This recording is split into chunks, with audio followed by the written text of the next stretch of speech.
the 60s, freedom song had been heard loud and clear by those who held positions of power in American government. In the 70s, African Americans would begin the process of becoming those people in power. Since the end of the 50s, many northern cities had been experiencing what became known as white flight, an exodus of the white population from the cities to the newly developed suburbs.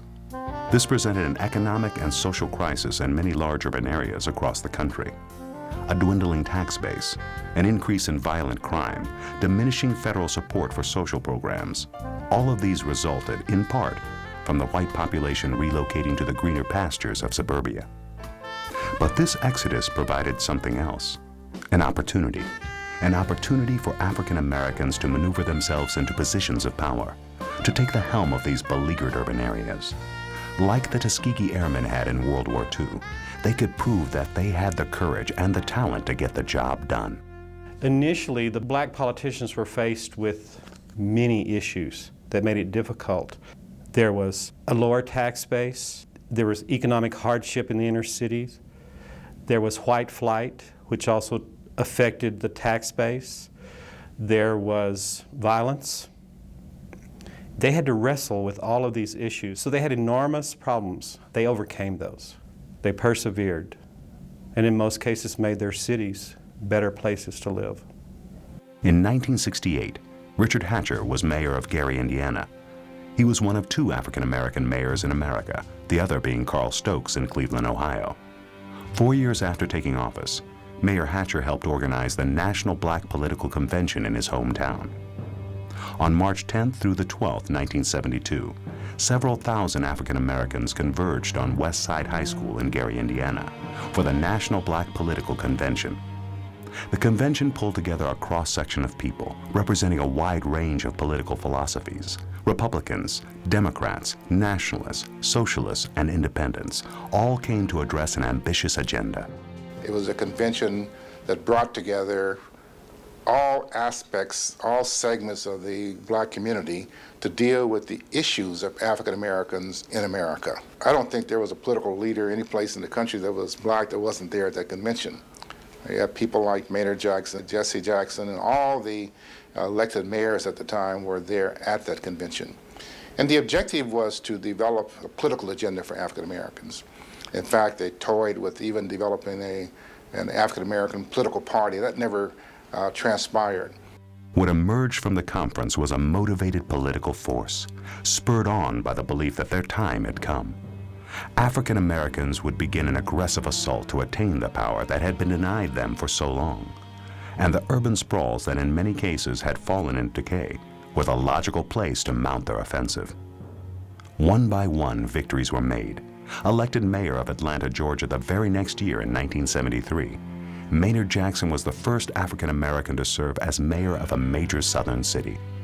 Jackson served 8 years and then returned for a third term in 1990. He had to really energize his base to get out and vote. He had to get support from people who, being in a southern city like Atlanta, would not normally vote for an African American. He had a sound educational foundation, had gone to Morehouse, one of the historical black colleges there in Atlanta, and went on and graduated very young, I think a teenager, went on and got a law degree. During his 3 terms as mayor, Jackson lowered the crime rate in Atlanta, assisted with the crucial expansion of Hartsfield International Airport, helped the city start its rapid rail system, successfully orchestrated bringing the 1996 Olympics to Atlanta, and streamlined the city's administration structure. I had worked for Maynard Jackson for 4 years. I watched him do some remarkable things there. Very intelligent person, very, very bright, very articulate, and as a result, he was able to get things done as the first African-American mayor in Atlanta, Georgia, first mayor of any major city in the South, and that was very significant.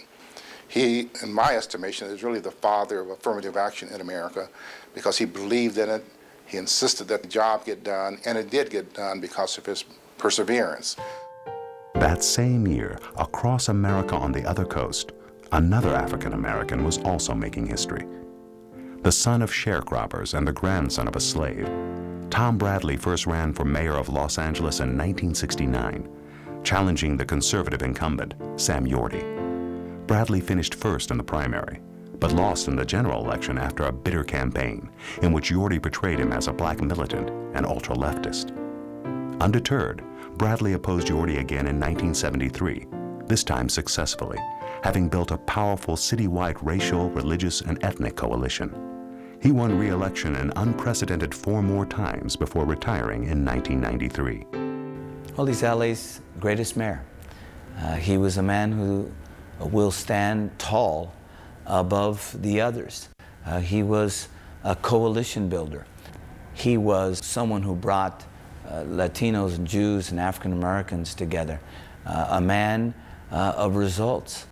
Bradley presided over a period of enormous growth, leaving a gleaming downtown skyline and the start of a subway and light rail system as the most tangible of his legacies.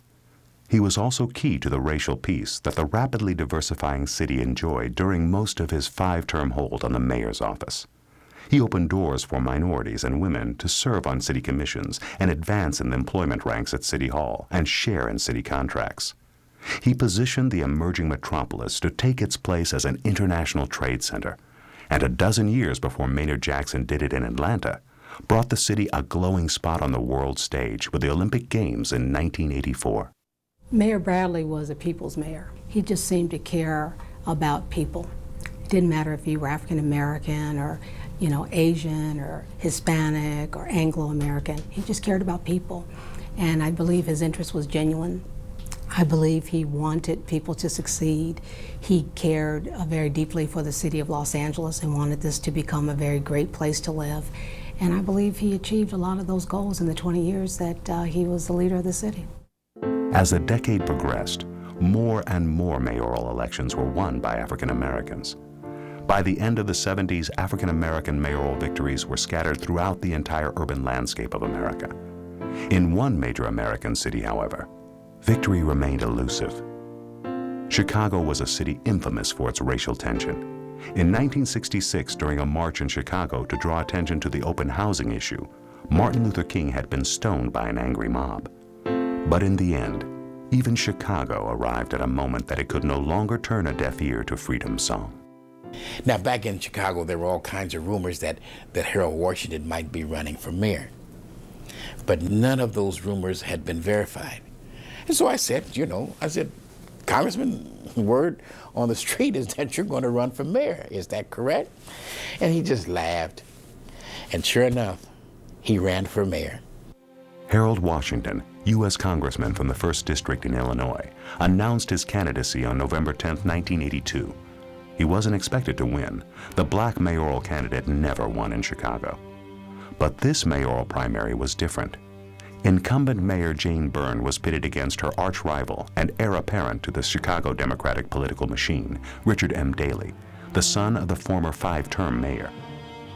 Washington edged out both Mayor Byrne and Richard M. Daley by winning the Democratic primary with 36% of the vote.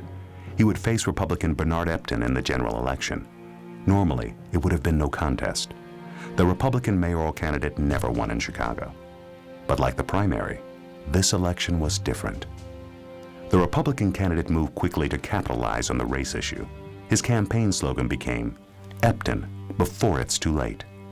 The rumor was that even the Democratic precinct captains and loyalists to the Daley political machine were secretly encouraging voters to cross party lines and vote for the Republican.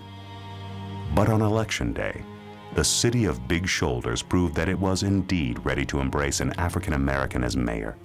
Washington won the general election on April 12, 1983, with 52% of the vote, defeating Republican Bernard Epton.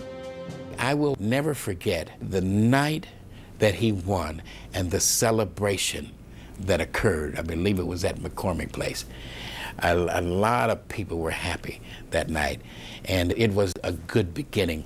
And I believe that Mayor Washington, he did an outstanding job, and I do believe that he continued to open up the door for the election of big city mayors. It was powerful, certainly, for African Americans to see one of their own speaking and holding their own in a context where they weren't used to seeing people like themselves exhibiting a sense of power.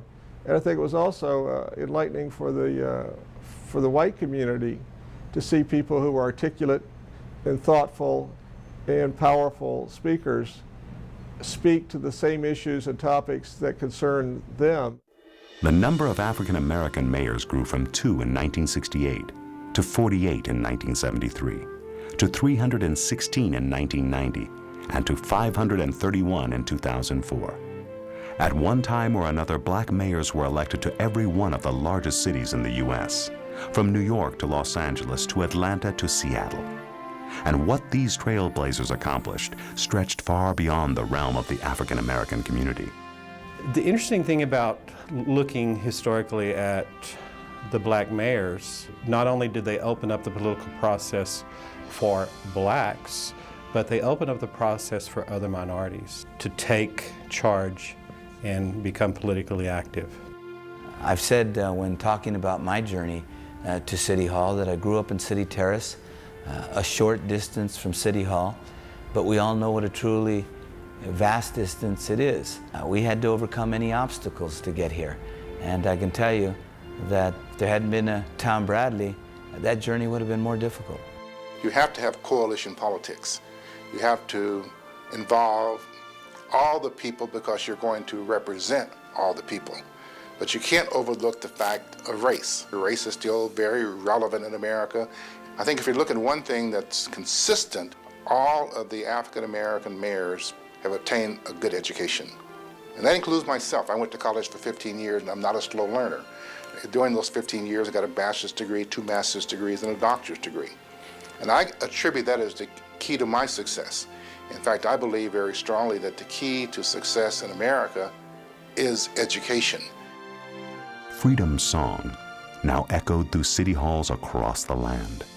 The 70s had witnessed African Americans taking great political strides at a local level, and it would lay the groundwork for what would happen in the next decade, when Freedom's song would be heard all the way to the race for the highest office in the land.